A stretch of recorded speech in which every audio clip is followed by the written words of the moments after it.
Senator Whitehouse, welcome. Thank you, Chairman. First, responding to some of the comments we've heard here, yes to helping Europe disconnect from Russian fossil fuel. The Ukraine war is a fossil fuel-powered war that sends important messages about the danger of this international industry. And for national security reasons, totally yes to helping Europe get off fossil fuel. But let's remember that there is no American energy security in oil and gas. It can't happen. It can't happen for the very simple reason that the price of oil and gas is not set here in America. It's set by an international cartel of Iran and Venezuela and Russia and Saudi Arabia and others, and a horde of speculators who surround them. And every day the American oil and gas industry has the choice whether to set their prices based on their cost of production here in America, or whether to ride the cartel prices way up into the stratosphere and pocket billions and billions and billions of dollars in excess profits, and every day they choose that. We could knock $1 off the price of gasoline tomorrow if President Biden had the authority to, and they'd still make money. That's how grotesque the excess profits are, and it's a choice that the oil and gas industry makes, not to follow market price based on cost of production, but to follow international cartel price. And I hope we take a good hard look at that in the future. With respect to carbon capture, a place where we have done a lot of good work in this committee, first of all, thank you for your interim guidance. I think that's a very good start. We need carbon capture for the very simple reason that we're going to miss the 1.5 degree safety threshold.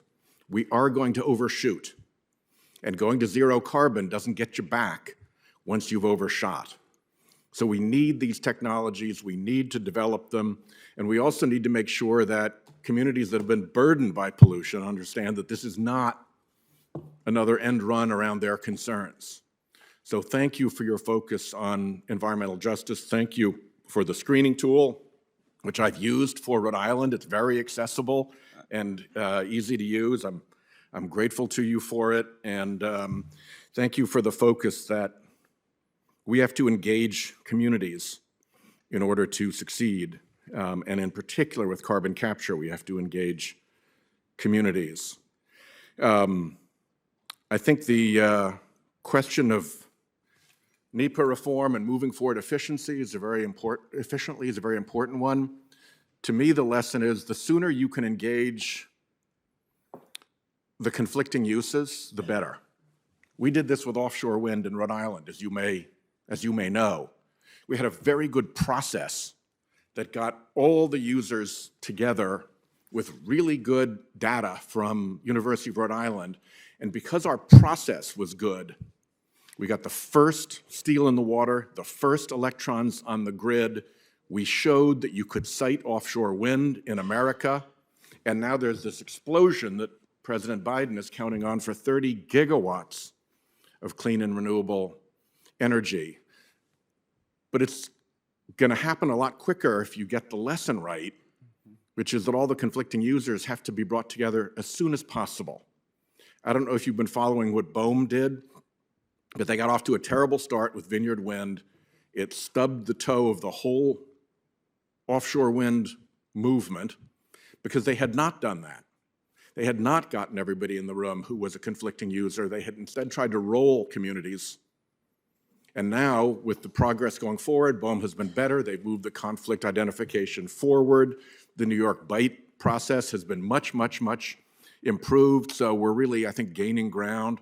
But to me, the lesson is that the process can't be one that is designed to steamroll communities and people who will be victims of pollution, but one that hears them early so that their concerns can be taken into consideration as quickly as possible. And I hope that's the theory that will guide you. We are trying to improve carbon capture and carbon removal by creating a market for it. As you know, it's free to pollute. The fossil fuel industry fights incredibly hard every day to make sure that it's free for them to pollute and dump carbon dioxide into the atmosphere in tons and tons and tons and tons and tons, and let everybody else pick up the tab for those bad effects. So we'll be launching very soon a bill to give the Department of Energy a role buying carbon removal to jumpstart the market and move these technologies forward in addition to the 45Q support that we've given. And I hope you'll take a look at that bill, and I hope you can round up administration support for it. It's called the Federal Carbon Dioxide Removal Leadership Act. So with that, congratulations to you on the CCUS work, congratulations on the environmental justice work, congratulations on the screening tool, and good luck making sure that our regulatory siting issues are dealt with in a way that does not steamroll local communities, but rather efficiently resolves the conflicts that they inevitably produce. Thank you. Thank you so much, Senator. And I would just like to emphasize that the permitting action plan that we issued this morning is designed to do exactly what you're saying, is to take the best lessons that we've learned, to use the senior leadership across the government to work together to make sure that we are organizing our work on individual actions to bring people together and resolve issues. I think that's hugely important. And on the CCUS front, I think we absolutely are, as an administration, supporting CCUS as a technology. The president has been clear on that. I think that we have to work harder to make sure that CCUS does not end up harming communities. And that's what they care about. That's what they're worried about. They're worried because they are often the afterthought. And as a result, they have concerns that that is what people are thinking about now. And we're trying really hard to avoid that. And that's the right thing to do. Thank you. Yeah.